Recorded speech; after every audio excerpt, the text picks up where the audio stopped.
are always for very tall people, and I'm not very tall. So, good morning. My name is Chanell Autrey. I am the current vice chair of the National Bar Association, Young Lawyers Division.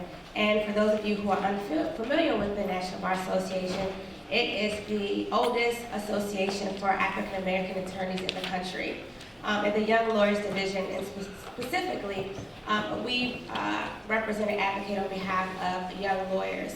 So it is my pleasure to bring greetings from the National Bar Association and to be here with you on what I think is a really great day. I will say I didn't participate in something like this on my way to law school, so you guys are already ahead of the curve in coming here today to hear from a lot of distinguished speakers and panelists about what it takes to get into law school. Just by way of background for me, I am originally from Washington, D.C., born and raised, and I kind of knew I wanted to go to law school maybe around 11th grade.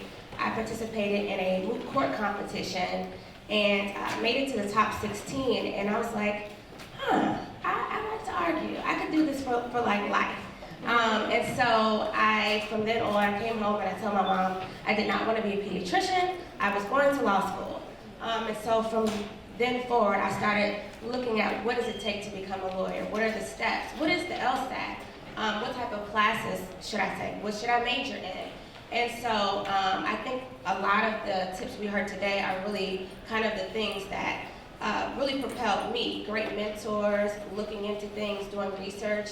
All those things were what put me where I am today. So I graduated from George Washington University in 2012. And I was a public defender for 2 years in Baltimore, and I loved it. I loved arguing. I loved criminal defense. And one day I got a phone call from a professor I had in law school, which is, if you remember, one of the panelists said, keep up with professors. I make a point of doing that. So I got a call from one of my great criminal defense professors. Excuse me. Well, that's fine later. And he was basically like, I have this job opening that one of my good friends has, and I think you'd be great for it. It is not in criminal defense, it's in public policy.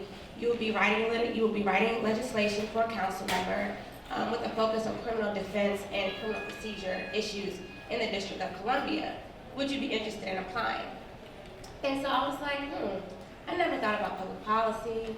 I never thought about working for a council member or being in politics for that matter. But I took a leap of faith and I applied, and 2 years later, that is what I'm doing. I work as legislative counsel for Councilmember King and McDuffie in Washington, D.C., and it is a great opportunity. I've gotten to work on our body camera law. I've gotten to work on open data-related issues for the city. I've been able to work on things that are very important to me, particularly because they deal with systematic issues. So I have a few tips, and I'll keep it very brief. Just 3 things that I think are important. Most of the panelists already said it, but be professional.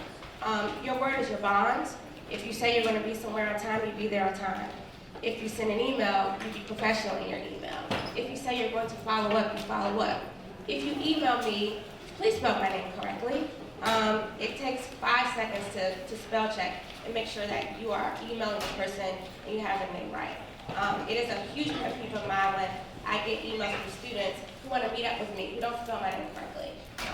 And I think it's just, you got to be very professional in this setting. Second, I would say be true to yourself. It is very hard. Law school is hard. It is going to push you to become a better person because what you're ultimately going to end up doing is advocating in some way for some client. Whether you work in corporate law, whether you decide you want to do criminal defense, whether you decide you don't want to do litigation, but you want to open a business. You're going to be advocating in some way. And so it is very important to be true to yourself and, make sure that whatever you do, you do it through a lens of representing yourself professionally. And then thirdly, I would say, in addition to being true to yourself, take care of yourself. A lot of times, I think that piece gets lost in the shuffle. Law school is hard. But in addition to it being hard, you have to remember sometimes to step back and remember who you are as a person and not as the lawyer, as I like to say. So for me, what I do on the weekends is there's at least one day that is devoted to me just being Chanell, that is not the lawyer, and Chanell that's just Chanell. Whether it's going outside, and it's going to see a movie with friends, or it's just doing nothing and just sleeping. So just be sure to take care of yourself throughout the process. So I am very happy to be here today with you all, very happy to share my experiences, and look forward to you guys becoming the next generation of social engineers. Thank you.